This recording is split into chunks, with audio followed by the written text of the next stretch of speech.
We're going to end the days when drug companies could increase their prices with no oversight and no accountability.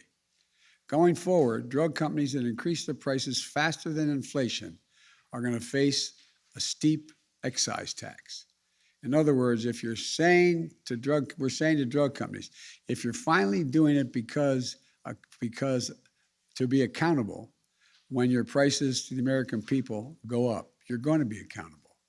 This is important, not only from a health standpoint, but from the standpoint of personal dignity. Imagine if you're a parent of one of the roughly 200,000 young people in this country that suffer from type 1 diabetes. Imagine if you can't afford their insulin.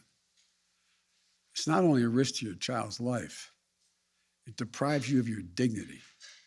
Just imagine, as a parent, having a child with type 1 diabetes and not a damn thing you can do about making sure they have it.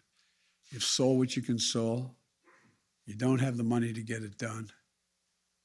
Well, my plan addresses an additional fear patients face, which is that when their children are starting their careers and are no longer eligible in their parents' health care plan, they'll be able to get insulin that they need.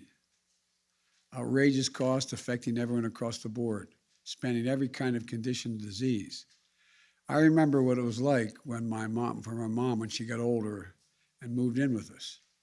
Her prescription drugs were thousands of dollars on a monthly basis. Fortunately, I had 3 other siblings, and we collectively had the means to chip in, so she didn't have to exhaust all of her savings and sell whatever she had left to make sure she could get her drug costs covered.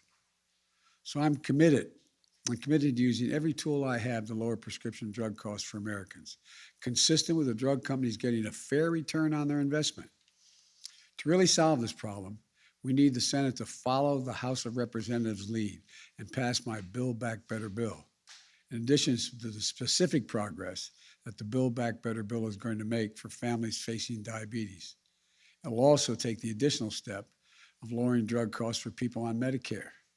Right now, the only thing Medicare is not allowed to negotiate, they can negotiate the cost of doctor's visits, hospitalization, all the rest. The one thing they can't, as a matter of law, they are not allowed to negotiate the price for prescription drugs.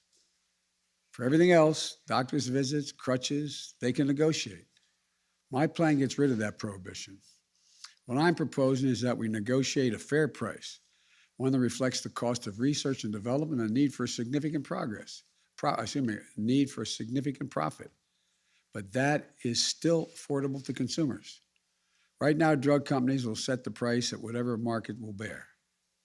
My plan also caps the amount that seniors on Medicare have to spend on prescription drugs each year to no more than $2,000 per year, with Medicaid and drug companies picking up the rest of the cost.